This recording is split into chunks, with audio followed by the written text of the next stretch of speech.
नमस्कार दोस्तों, सभी को राधे राधे। हम जो है कर रहे हैं विजन आईएएस का टेस्ट सीरीज। तो हमने कल जो है 10 क्वेश्चन देखा था, वो हमारा पार्ट 1 था। आज हम पार्ट 2 लेके आए हैं। 11वें क्वेश्चन से करेंगे क्वेश्चन नंबर 20 तक, ठीक है। और अगर टाइम रहेगा तो और भी ज़्यादा करेंगे हम। आधा घंटा करेंगे, उस चाहे 10 क्वेश्चन हो चाहे 11, है ना। ठीक है, तो हम लोग स्टार्ट करते हैं बिना देरी किए। आप लोग वीडियो को शेयर कर सकते हैं ताकि ज़्यादा से ज़्यादा लोग जो है सेशन का आनंद ले सकें, ठीक है। तो हम देखेंगे क्वेश्चन नंबर 11, जिसमें कहा गया है कि भारत में संसदीय कार्यवाही के संदर्भ में शून्यकाल के संबंध में निम्नलिखित कथनों पर विचार कीजिए।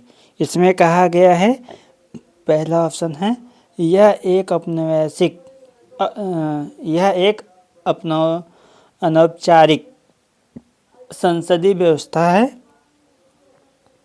जिसके माध्यम से संसद सदस्य बिना किसी पूर्व सूचना के लोक महत्व के अत्यावश्यक मामलों को उठा सकते हैं। और दूसरा ऑप्शन कह रहा है, यह दोनों सदनों में प्रश्नकाल के तुरंत बाद शुरू होता है ना। तो इसमें हम ऑप्शन देखेंगे कौन सा सही है। तो कह रहा है पहले ऑप्शन में कि इसमें देख लीजिए कि इसने बोला है कि उपयुक्त कथनों में से कौन सा सही है। तो हमें सही देखना है इसमें कौन सा सही है। तो ऑप्शन ए कह रहा है केवल एक, ऑप्शन बी केवल दो, ऑप्शन सी में कह रहा है एक और दो दोनों, ऑप्शन डी कह रहा है ना तो एक सही है ना ही दो सही है। तो देख लेते हैं एक बारी हम क्वेश्चन को अपने मन में, तो उसका जवाब तुरंत देते हैं, ठीक है। और आप लोग भी फटाक से 1 मिनट का टाइम है। यह एक अनौपचारिक संसदीय व्यवस्था है जिसके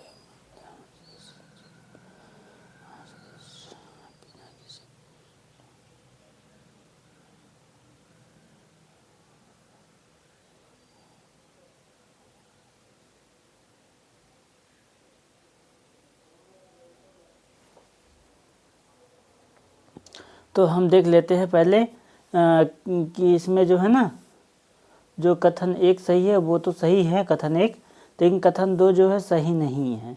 क्यों? क्योंकि जो है शून्यकाल में जो है भारत में एक अनौपचारिक जो है संसदीय नवाचार है।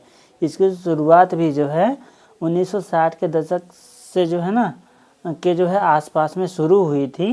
और इसमें क्या है कि इस दौरान जो सांसद बिना किसी जो है पूर्व औपचारिक सूचना के ना अत्यावश्यक जो चीज़ें होती हैं, सार्वजनिक जो मुद्दे होते हैं उसको उठा सकते हैं। और इसके अलावा यह एक जो है निर्धारित अवधि को जो है संदर्भित किया जाता है, इसको प्रमाणित किया जाता है, जो मतलब लोकसभा के प्रश्नकाल के तुरंत बाद शुरू होती है ये, है ना। प्रश्नकाल के बाद शून्यकाल स्टार्ट होती है और तब तक जो है चलती है जब तक जो है एक दिन का एजेंडा या जो एक दिन की कार्य होती है वो पूरा नहीं हो जाती, तब तक ही चलती है। और जो है राज्यसभा में यह जो है दिन की बैठक के पहले 1 घंटे में जो है मनाया जाता है। इसलिए कथन एक जो है सिर्फ एक कथन एक सही, इसलिए कथन जो है जो दो है वो सही नहीं है। कह रहे यह दोनों सदनों में प्रश्नकाल के तुरंत बाद शुरू होता है ना। तो प्रश्नकाल के सिर्फ जो है ये उसमें होता है लोकसभा में, राज्यसभा में नहीं। तो शून्यकाल का उल्लेख जो है लोकसभा या राज्यसभा दोनों में से किसी के जो है भी प्रक्रिया एवं जो है कार्य संचालन नियम में नहीं है। यह जो है संसदीय कार्यवाही के क्षेत्र में एक भारतीय नवाचार है ना। तो यह जो है 60 के जो दशक में प्रारंभ हुआ था और इसकी जो परिपाटी के रूप में विकसित हुआ था इसमें जो है, लेकिन अब इसे जो है मान्यता प्राप्त है कि यह जो है व्यवहार इसका नियमित रूप जो है पालन किया जाता है ना। तो इसमें हम देख लिए कि जो शून्यकाल का उल्लेख है वो केवल जो है ना वो जो है लोकसभा या राज्यसभा दोनों में से किसी के जो है भी प्रक्रिया एवं कार्य संचालन नियमों में जो है ना नहीं है, कि किसी में नियम नहीं है ना। तो हमारे हिसाब से क्वेश्चन 11 का जो है ये ऑप्शन सही होना चाहिए। बाकी का हम जो है बाद में इसका जब आंसर मिलाएंगे तो देखेंगे, सारा क्वेश्चन जब करवा देंगे उसके बाद। अब हम देखेंगे क्वेश्चन नंबर 12, क्वेश्चन नंबर 12 में है। इसी समय हम 14 भी देख लेते हैं, है ना, साथ में ही। 14 में है, देखो, राज्यसभा में सदस्यों के मनोनीत के संदर्भ में निम्नलिखित कथनों पर विचार कीजिए। तो पहला कह रहा, भारत का राष्ट्रपति राज्यसभा के लिए अधिकतम 20 सदस्यों को मनोनीत कर सकता है। और दूसरा कह रहा है, मनोनीत सदस्यों के राष्ट्रपति के चुनाव में मतदान करने की अनुमति नहीं देता। इसके, है ना, नहीं होती, अनुमति नहीं होती है। इसके अलावा फिर कह रहा है, वे केंद्रीय मंत्रिमंडल में मंत्री नियुक्त किए जाने के पात्र नहीं होते हैं। उपर्युक्त कथनों में से कितने सही हैं? तो केवल एक, केवल दो, सभी तीन और कोई भी नहीं। तो आप लोग फटाफट से आंसर दीजिए, कौन सा ऑप्शन इसमें सही हो सकता है ना।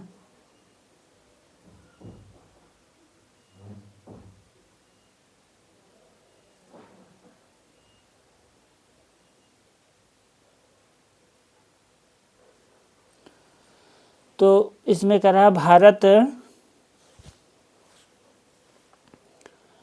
का राष्ट्रपति राज्यसभा के लिए अधिकतम 20 सदस्यों को मनोनीत कर सकता है। तो ये सीधे सीधे गलत है ना। तो जो संविधान के अनुच्छेद 80 है उसी के अनुसार इसका प्रावधान दिया गया कि जो राष्ट्रपति है वो राज्यसभा के 20 सदस्यों को नहीं बल्कि जो है 12 सदस्यों को मनोनीत कर सकता है ना। इन सदस्यों का जो चयन होता है वो साहित्य में से हो सकते हैं, वो विज्ञान कला के क्षेत्र से आ सकते हैं, वो कला समाज सेवा क्षेत्र से आ सकते हैं जिसमें उनका विशेष योगदान हो, तो वहाँ से उनको लिया जाता है। जैसे सचिन तेंदुलकर वगैरह को भी देखो लिया गया था, है ना, तो वहाँ से लिया जाता है। तो इस वजह से पहला ऑप्शन तो गलत है, 20 नहीं होगा, वो 12 होगा। इसके अलावा दूसरा, मनोनीत सदस्यों को राष्ट्रपति के चुनाव में मतदान करने की अनुमति नहीं होती है। तो ये बात बिल्कुल ठीक है कि उनको जो है नहीं होती है ना। तो राज्यसभा में जो भी मनोनीत सदस्यों को जो है भारत के उपराष्ट्रपति के चुनाव में मतदान का अधिकार होता है। जो उपराष्ट्रपति का चुनाव होता है उसमें तो होता है, लेकिन किंतु जो भारत के राष्ट्रपति का चुनाव होता है उसमें इनको मतदान करने का अधिकार नहीं होता है, वो मतदान उसमें नहीं कर सकते हैं। और जो तीसरा ऑप्शन कह रहा है कि वे केंद्रीय मंत्रिमंडल, इस वजह से हम दूसरा हमारा सही हो जाएगा, है ना। तो हमारा दूसरा ऑप्शन सही है, पहला हमारा गलत है। अब हम तीसरा ऑप्शन को देखेंगे। तो वे केंद्रीय मंत्रिमंडल में जो है मंत्री नियुक्त किए जाने के पात्र नहीं होते हैं, है ना। कह रहा है उनको अगर केंद्रीय मंत्रिमंडल में उनको मंत्री बनाया जाए तो उनको मंत्री नहीं बना सकते। तो ये बात तो बिल्कुल गलत है ना, क्योंकि उनको मंत्री बना सकते हैं, चाहे तो उनको मंत्री बना सकते हैं। क्योंकि कहा गया कि भारतीय संसद के जो उच्च सदन है, राज्यसभा में जो मनोनीत सदस्य को मंत्री के रूप में नियुक्त किया जा सकता है, क्योंकि वो जो है जनता के द्वारा प्रत्यक्ष रूप से निर्वाचित नहीं होते हैं।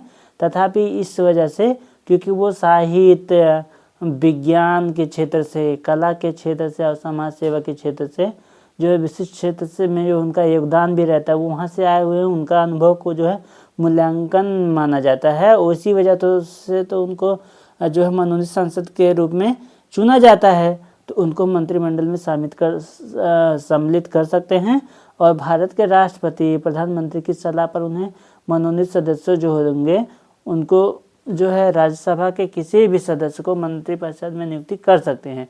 उनकी नियुक्ति पर जो है कोई संवैधानिक रोक नहीं है। तो इस वजह से ये जो तीसरा ऑप्शन है ये गलत हो जाएगा, है ना। उम्मीद है आपको सेशन अच्छा लग रहा होगा।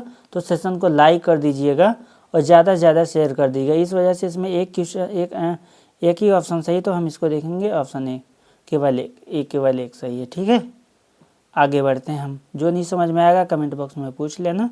अब हमारा अगला क्वेश्चन है 12 और 15। ठीक है, दोनों देख लेते हैं। सामने में दिखाई दे रहा है ना अच्छे से।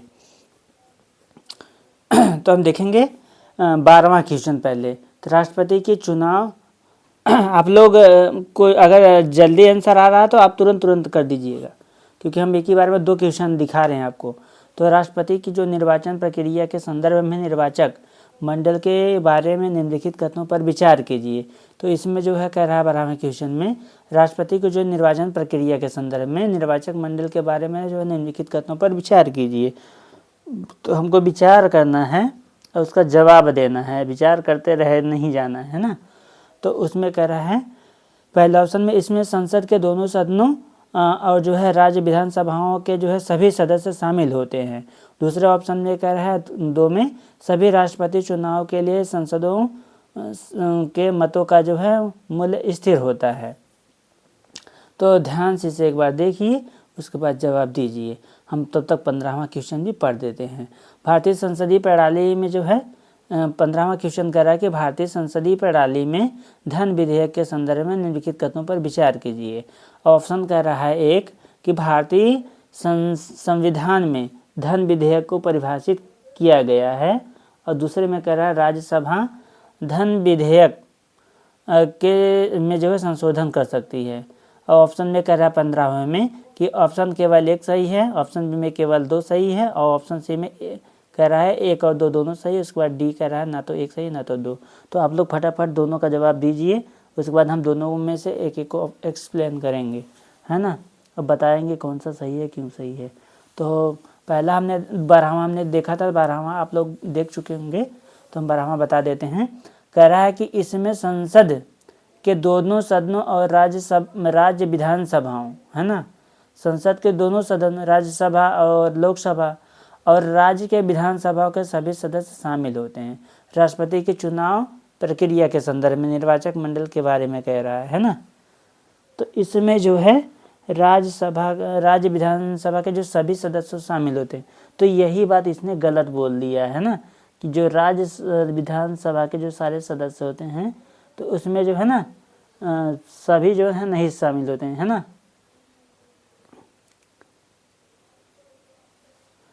अब इसमें कह रहा है मतलब राष्ट्रपति के चुनाव के जो निर्वाचक मंडल को देखा जाता है उसमें संसद के दोनों सदन होते हैं, जैसे लोकसभा राज्यसभा के जो निर्वाचित सदन, और राज्य के जो विधानसभा हैं जिससे दिल्ली और पुडुचेरी सहित ना सभी जो निर्वाचित सदस्य हैं वो, तो संसद के जो किसी भी सदन में जो मनोनीत सदस्य होते हैं वो इसलिए कथन जो है एक सही नहीं है।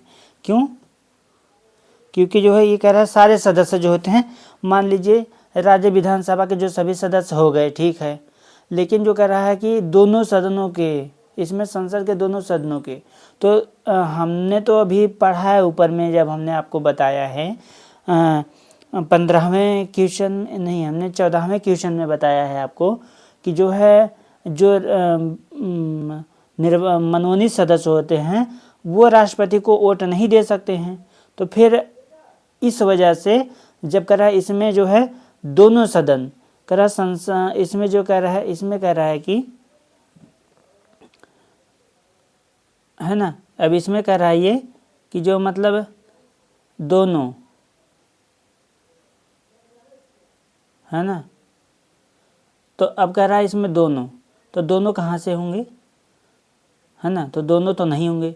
अब इसमें कह रहा है दोनों कहाँ से होंगे, तो जो मनोनीत होंगे उनको तो छोड़ दिया जाएगा, है ना, तो उनको तो छोड़ दिया जाएगा। तो इस वजह से हम इसको जो है छोड़ देंगे, तो इस वजह से हमारा ये ऑप्शन गलत हो जाएगा, है ना, और हम इसको गलत मानेंगे। अब हम देखेंगे दूसरा, सभी राष्ट्रपति चुनाव के लिए सांसदों के मतों का जो है मूल्य स्थिर होता है, तो गलत है, ये स्थिर नहीं होता है ना, सबकी वैल्यू अलग अलग होती है। तो इस वजह से हमारा ऑप्शन जो है डी सही होना चाहिए। बाकी का हम बाद में जब आंसर टिक कराएंगे तो आप देख लेना। अब 15वें क्वेश्चन में कह रहा है कि भारतीय संसदीय प्रणाली के जो धन विधेयक के संदर्भ में निम्नलिखित कथनों पर विचार कीजिए। हमने क्वेश्चन पहले ही पढ़ा था, अब हम देख लेते हैं इसके बारे में कि भारतीय जो संविधान में धन विधेयक को परिभाषित किया गया है ना, तो भारतीय धन विधेयक को जो है ना परिभाषित किया करेगा, भारतीय संविधान में धन विधेयक को परिभाषित किया गया है। तो क्या लगता है आपको, क्या परिभाषित किया गया या नहीं किया गया है? तो भारतीय संविधान का जो अनुच्छेद 110 को याद करिए।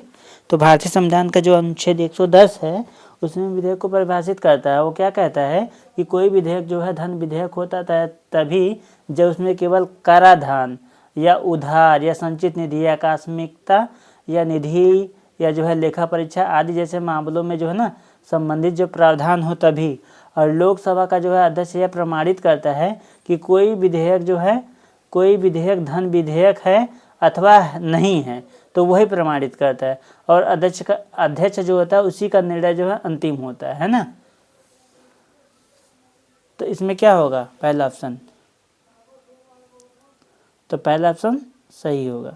भारतीय संविधान में धन विधेयक को जो परिभाषित किया गया, तो ये ठीक। अब दूसरा कह रहा है राज्यसभा धन विधेयक में संशोधन कर सकती है, तो राज्यसभा कर सकती है या नहीं कर सकती है, फटाफट बताइए। तो राज्यसभा जो होती है वो धन विधेयक में ना ही संशोधन कर सकती है, ना ही उसे अस्वीकार कर सकती है। उसे जो है 14 दिनों के भीतर में विधेयक के जो है सिफारिश के साथ बिना सिफारिशों के लौटाना अनिवार्य होता है उसके लिए। और लोकसभा उन सिफारिशों को क्या करता है, स्वीकार अथवा जो है अस्वीकार कर सकता है। तो इस वजह से जो है, जो हमारा दूसरा ऑप्शन है वो भी सही हो जाएगा। और इसके साथ नहीं, ये जो दूसरा ऑप्शन है राज्यसभा धन विधेयक में संशोधित कर सकती है, तो ये हमारा ये ऑप्शन गलत हो जाएगा। तो इसके साथ हमको क्या करना होगा, नहीं कर सकती है संशोधन ना, हाँ संशोधन कर सकती, हाँ तो ये गलत हो जाएगा।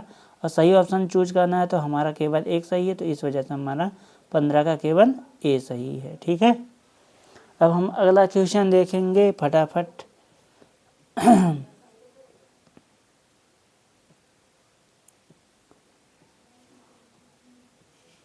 अरे यार,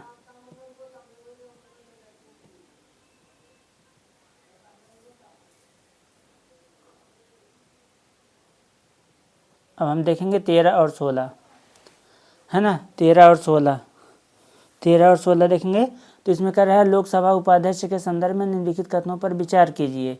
13वां क्वेश्चन है, और कह रहा है उन्हें पूर्ण बहुमत, पहला ऑप्शन में कह रहा है कि उन्हें पूर्ण बहुमत से पारित संकल्प के माध्यम से पद से हटाया जा सकता है। दूसरा कह रहा है जब भी उन्हें किसी संसदीय समिति का जो है सदस्य नियुक्त किया जाता है तो वे जो है स्वतः ही उसके अध्यक्ष बन जाते हैं, है ना। और इसमें कह रहा है उपयुक्त कथनों में से कौन सा सही है, सही ऑप्शन पूछा है, तो आप इसको देखिए फटाफट। ऑप्शन ए में कह रहा है केवल एक सही है, ऑप्शन बी में कह रहा है केवल 2 सही है, ऑप्शन सी में कह रहा है 1 और 2 दोनों सही है, डी में कह रहा है ना तो 1 सही है ना ही 2 सही है। फटाफट देखिए और करने का प्रयास कीजिए।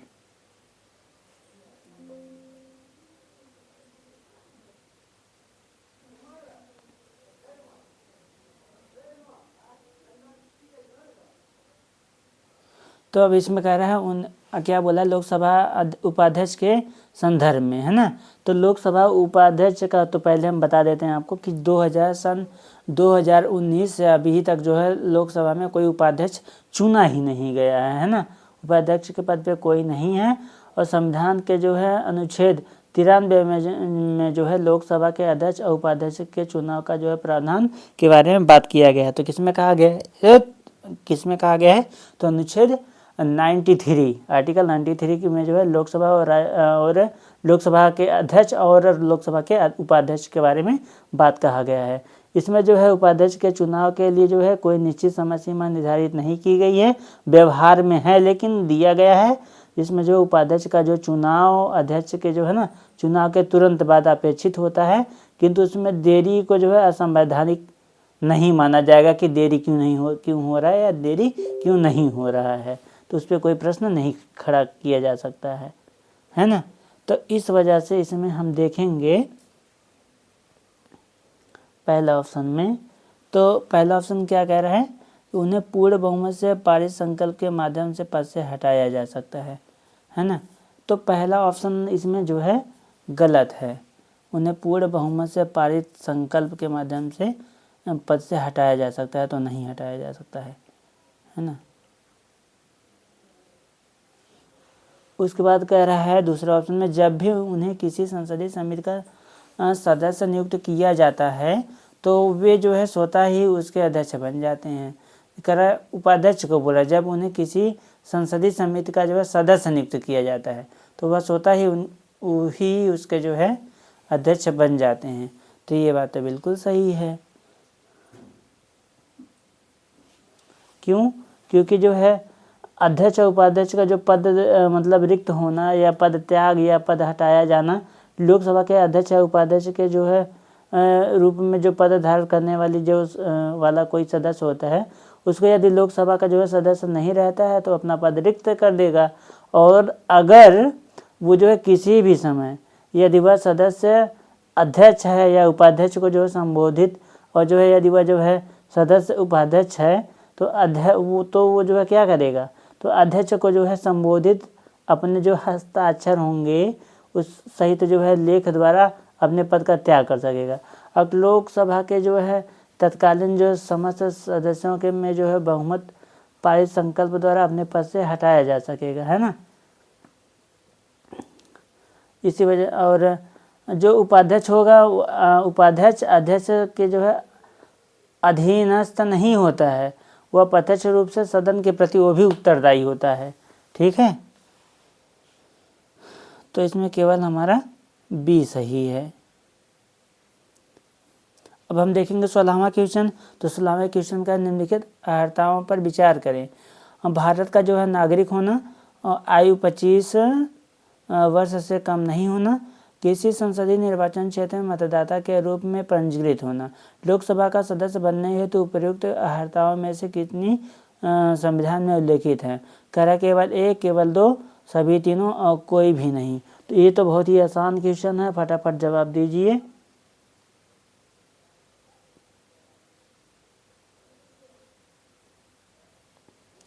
चलिए देख लेते हैं, है ना। तो हम इसमें जो है देखते हैं। तो जो है भारतीय संविधान का जो मतलब अनुच्छेद 84 है वो कहता है कि संसद की सदस्यता के लिए ना अर्हता का प्रावधान उसी में है। और कोई व्यक्ति अगर संसद से किसी स्थान को भरने के लिए चुने जाने के लिए तब तक आहरित नहीं होता है जब तक कि वह भारत का नागरिक ना हो ना, तब तक वो तो उसमें वो हो नहीं सकता, है ना। तो इसलिए हम कह सकते हैं कि जो मतलब भारत का नागरिक होना ये तो ठीक है। तो पहला ऑप्शन हमारा क्या हो गया, सही हो गया। अगर है आयु, अब देखिए इसमें ये टेक्निकल प्रॉब्लम है कि जो है हम दो तीनों क्वेश्चन को जैसे कि अगर हम चाहे मैनिपुलेट करके अगर करना चाहे तो नहीं कर सकते कि अगर ऑप्शन एक केवल एक सही है, इसमें कैसे कर सकते हैं, नहीं कर सकते ना। लेकिन इस तरीके का ऑप्शन बहुत ही अगर आपका अच्छे से आ रहा तभी मार सकते हैं, अन्यथा नहीं मार सकते हैं। तो हमारा ऑप्शन एक कर रहा भारत का नागरिक होना, ये तो सही बात है। अगर आयु 25 वर्ष से कम नहीं होना चाहिए, है ना, तो ये बताओ, है ना। तो ये बात तो बिल्कुल सही है कि 25 वर्ष से तो कम होना ना चाहिए, है ना, ये तो मूल है।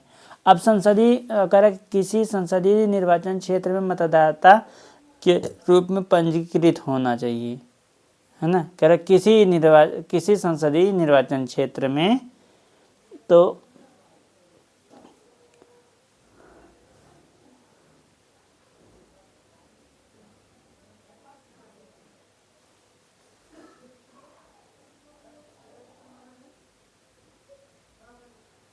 तो कह रहा है कि ये जो तीसरा ऑप्शन है, कह रहा है किसी अन्य स्थान के मामले से जो है ना में वह किसी संसदीय निर्वाचन क्षेत्र का मतदाता हो, इसलिए ये बिंदु जो है सही नहीं है। क्यों?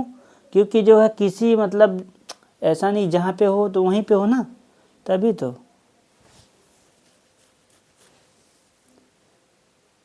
मुझे लगता है इसमें दो ऑप्शन सही होना चाहिए, एक बारी इसको देख लेना आप।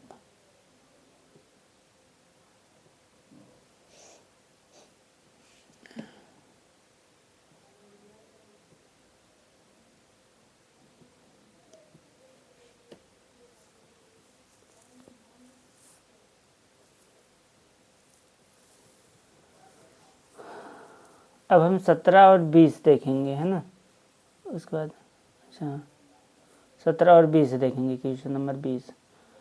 तो अब हम देखते हैं इसमें, भारत में संसदीय कार्यवाही के संदर्भ में प्रश्नकाल के दौरान निम्नलिखित में से किस प्रकार के प्रश्नों के लिए मंत्रियों से मौखिक उत्तर की अपेक्षा होती है।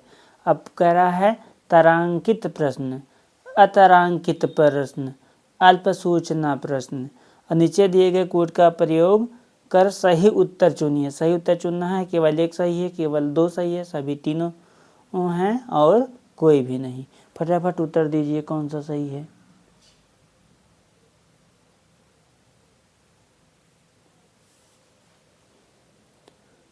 कह रहा तारांकित प्रश्न और अतारांकित प्रश्न और अल्प सूचना प्रश्न। तो इसमें जो है तारांकित प्रश्न जो होता है, तारांकित प्रश्न का मतलब होता है इन प्रश्नों के लिए जो मंत्री द्वारा मौखिक उत्तर दिए जाते हैं उनको तारांकित कहा जाता है। इन प्रश्नों को एक तारांकन मतलब चिन्ह द्वारा चिन्हित किया जाता है और तारांकित प्रश्न पूछने वाले जो संसदों को अध्यक्ष की जो अनुमति से जो है अनुपूरक प्रश्न पूछने की जो है अनुमति होती है, ताकि दिए गए जो उत्तर से किसी भी तरह वो तथ्यात्मक मामले को जो है ना अधिक स्पष्ट किया जा सके। इसीलिए वो तारांकित जो प्रश्न होता है उसका जो है स्पष्टीकरण दे। तो प्रतिदिन जो है क्या होता है कि उत्तर देने के लिए सूचीबद्ध तारांकित प्रश्नों की जो संख्या होती है लोकसभा में 20 होती है और राज्यसभा में कितनी होती है, तो 15 होती है ना। तो इस वजह से हम क्या करेंगे, पहले ऑप्शन को सही मारेंगे। पहला ऑप्शन हमारा बिल्कुल सही है। उसके बाद हम देखें अतारांकित प्रश्न। तो अतारांकित प्रश्न का जो है ना ये मुझे गलत लग रहा है, क्योंकि इन प्रश्नों के जो उत्तर होते हैं वो मंत्री द्वारा लिखित रूप में दिए जाते हैं और इन प्रश्नों को तारांकन चिन्ह द्वारा जो है चिन्हित नहीं किया जाता। अतारांकित जो प्रश्न होते हैं उनको जो है संसद को जो है पूरक प्रश्न पूछने का जो है अवसर नहीं मिलता। और प्रतिदिन क्या होता है, उत्तर देने के लिए सूचीबद्ध अतारांकित जो प्रश्न होते हैं उनकी संख्या ना 230 से लेकर के लोकसभा में 230 लगभग होता है और राज्यसभा में आई थिंक जो है 160 होता है, 160 ऐसे कुछ होता है। तो इसलिए जो है ये बिंदु मुझे ना सही नहीं लग रहा है। तो इस वजह से मुझे लग रहा है ये दूसरा वाला ऑप्शन गलत होना चाहिए, है ना। तो हम इसको गलत करेंगे। अब हम देखें अल्प सूचना प्रश्न। अल्प सूचना प्रश्न ये मुझे लग रहा है सही होना चाहिए, क्योंकि इसलिए सही होना चाहिए कि इन प्रश्नों की जो सूचना होती है अवधि जो है लोकसभा में जो है 10 दिनों से कम और राज्यसभा में 15 दिनों से कम होती है। तो ये प्रश्न जो है लोक महत्व के विषय से संबंधित होते हैं और जो अति आवश्यक जो प्रकृति वाले होने भी चाहिए ये। और इनके जो उत्तर होते हैं ना वो मौखिक रूप में दिए जाते हैं और तो इस वजह से हम जो अल्प सूचना प्रश्न है इसको हम ले सकते हैं। ये कम अवधि वाले प्रश्न जो होते हैं, कम अवधि में ही हमको इसका उत्तर देना होता है ना। तो ये सही होना चाहिए। तो इस वजह से हमारा जो ऑप्शन हो जाएगा सही वो 17 का बी हो जाएगा। और हम क्वेश्चन नंबर बी से देख लेते हैं, जिसमें करा भारत में अविश्वास प्रस्ताव के संदर्भ में निम्नलिखित कथनों पर विचार कीजिए, है ना। विचार कीजिए कह रहा है इसे जो है केवल पहले ऑप्शन में कह रहा है कि इसे केवल लोकसभा में ही प्रस्तुत किया जा सकता है। दूसरा कह रहा है इसे लोकसभा में पारित करने के लिए कारण बताना आवश्यक नहीं है। तीसरा कह रहा है संविधान में अविश्वास प्रस्ताव का कोई उल्लेख नहीं है। अब कह रहा है उपयुक्त कथनों में से कितने सही हैं। इसमें भी कह रहा है केवल एक सही है, केवल 2 सही है, सभी तीनों सही हैं और उपयुक्त में से कोई सही नहीं है। इस तरीके से पूछा जा रहा है। तो हम तीनों को ध्यान से देखेंगे और ध्यान से देखने में जैसे पहला ऑप्शन कह रहा है कि इसे केवल लोकसभा में अविश्वास प्रस्ताव के संदर्भ में कह रहा है इसे केवल लोकसभा में ही प्रस्तुत किया जा सकता है। तो अविश्वास प्रस्ताव सरकार के लिए कहाँ लाया जाता है, इसी में लाया जाता है सबसे पहले, है ना।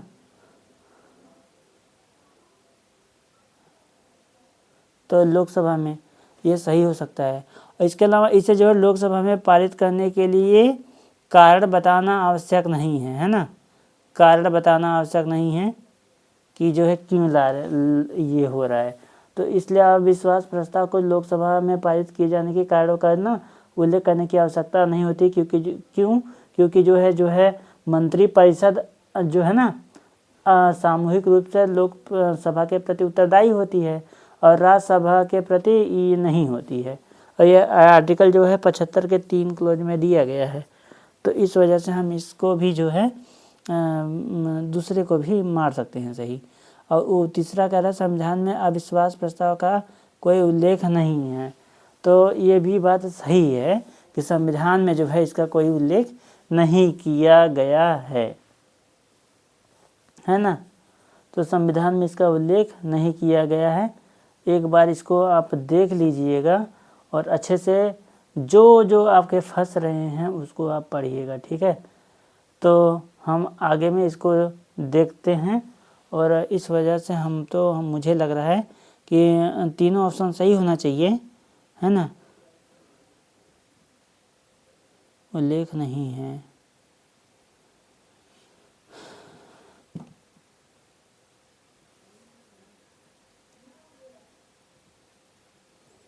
और हम देखेंगे अब 18 नंबर क्वेश्चन देख लेते हैं।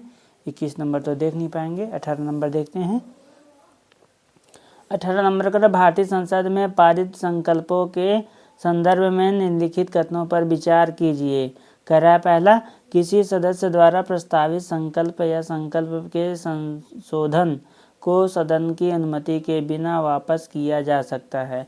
दूसरे में कह रहा है सभी संकल्पों पर मतदान किया जाता है और उन्हें स्वीकृत या अस्वीकृत किया जा सकता है। उसके बाद कह रहा है उपयुक्त कथनों में से सही छांटना है। तो ए कह रहा है केवल एक, बी कह रहा है केवल दो, सी कह रहा है एक और दो दोनों, और डी कह रहा है ना तो एक ना तो दो, है ना। तो फटाफट इसका जवाब ढूंढने का प्रयास करें, समझें और क्वेश्चन को सॉल्व करें।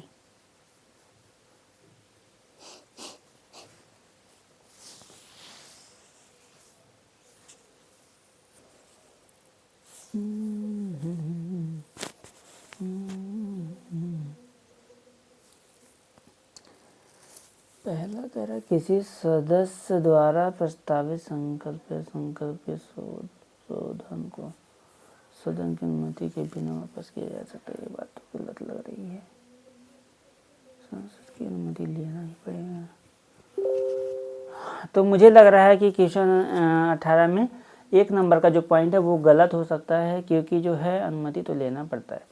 ऐसा है कि संसद में जो जनहित के मामले पर जो चर्चा शुरू करने के लिए क्या होता है कि संकल्प सबसे महत्वपूर्ण चीज़ें होती हैं, और संकल्प को अगर नहीं लेंगे तो क्योंकि जो प्रक्रिया होती है उपकरण में से ये चीज़ें ना एक होती है कि उसको जो है जनहित के कार्य के जो मामले चर्चा में लाए जाते हैं तो उसमें करना होता है। तो मेरे ख्याल से ये गलत कहा है इन्होंने। किसी सदस्य द्वारा क्या होता है कि जो प्रस्तावित संकल्प या संकल्प के जो संशोधन को सदन की अनुमति के बिना ना वापस नहीं लिया जा सकता, है ना। ये कह रहा है लिया जा सकता है, तो इस वजह से मुझे लगता है पहला गलत होगा और हमको गलत कॉन्फिडेंटली करना चाहिए। गलत होगा सही हुआ सही, मुझे ये पूरा यकीन है ऐसा गलत। अनुमानित संसद सदन की अनुमति के बिना जब वापस नहीं किया जा सकता होना चाहिए था, किया जा सकता, इसने लिख दिया है। और सभी संकल्पों पर मतदान किया जाता है, सभी संकल्पों पर मतदान किया जाता है ना। क्या कह रहा है, तो सभी संकल्पों पर मतदान किया जा सकता है, सभी संकल्पों पर मतदान किया जाता है और उन्हें स्वीकृति या अस्वीकृति किया जा सकता है। हाँ, मतदान तो कर सकते हैं, स्वीकृति और अस्वीकृति करना तो उनका विवेक है उनका, भाई कुछ भी कर सकते हैं। तो मुझे लग रहा है ये होना चाहिए, है ना। जो सभी संकल्प होते हैं वो मूल प्रस्ताव की श्रेणी में आते हैं, लेकिन यह जो है अनिवार्य नहीं कि वह जो है सभी जो प्रस्ताव हैं वो मूल प्रस्ताव ही हों, और इसे जो है यह अनिवार्य नहीं है कि वो जो है सभी प्रस्ताव को सभा की स्वीकृति के लिए रखा जाए, और जबकि सभी संकल्पों पर मतदान आवश्यक हो, है ना। तो हो सकता है स्वीकृति किया जा सकता है, ये बात तो सही है। ये तो इस हिसाब से ऑप्शन 2 सही है। अब हम देखेंगे एक क्वेश्चन, अगला एक और है, उसके बाद हमारा आज का 10 क्वेश्चन हो जाएगा। अब कर रहा है ध्यानाकर्षण प्रस्ताव के संदर्भ में निम्नलिखित कथनों पर विचार कीजिए। कर रहा है इसे सरकार की कुछ नीतियों के प्रति अस्वीकृत प्रकट करने के लिए प्रस्तुत किया जाता है। दूसरा कह रहा है यह संसदीय प्रक्रिया में एक भारतीय नवाचार है। उपयुक्त कथनों में से कौन सा सही है ना, कौन सी सही है, कौन सी से सही है ना, कौन से सही हैं ये कह सकते हैं। तो इसमें ऑप्शन ए में क्या है, केवल एक, ऑप्शन बी में केवल दो, ऑप्शन सी में एक और दो दोनों, और कह रहा है कि ना तो एक ना तो दो, है ना। तो कौन सा सही है, फटाफट जवाब दीजिए। तो कह रहा है इसे सरकार की कुछ नीतियों के प्रति अस्वीकृति प्रकट करने के लिए प्रस्तुत किया जा सकता है। सरकार की कुछ नीतियों के प्रति ध्यानाकर्षण, ध्यानाकर्षण क्यों करवाया जाता है, किसी का ध्यान, मंत्री का ध्यान क्यों इधर खींचा जाएगा, जब कोई गलत कार्य होगा, कुछ भी वैसा होगा तभी तो। जैसे ध्यानाकर्षण करवाने के लिए बहुत लोग अच्छे चीज़ों को भी बताने के लिए ध्यानाकर्षित अपनी तरफ करवाते हैं, है ना।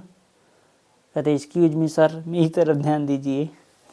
जैसे तो क्या होगा, ध्यानाकर्षण प्रस्ताव व प्रस्ताव होता है जिसमें मतलब कोई व्यक्ति क्या होता है कि कोई सदस्य किसी अत्यावश्यक जो सार्वजनिक महत्व के विषय होते हैं उठाया जाता है किसी मंत्री का ध्यान आकर्षित करवाने के लिए, और उस विषय पर जो मंत्री होते हैं ना वो अधिकृत मतलब वक्तव्य की मांग करता है कि हमको जो है इस पे बताइए इसके बारे में।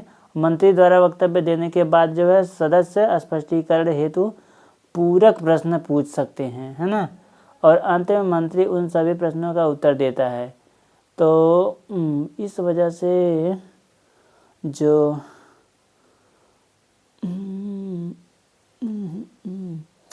इससे सरकार की नीति को नहीं तो इस वजह से तो ये तो पहला ऑप्शन गलत ही हो जाएगा। पहला ऑप्शन तो इस प्रकार तो गलत हो जाएगा। इससे सरकार की कुछ नीतियों के प्रति अस्वीकृति प्रकट करने के लिए प्रस्तुत किए ना ना ना ना ना ना ना। और यह संसदीय प्रक्रिया में एक भारतीय नवाचार है, तो ये बात तो ठीक है, नवाचार तो होना ही चाहिए, नवाचार। तो आज का हमारा 20 क्वेश्चन तक हमने कर लिया है।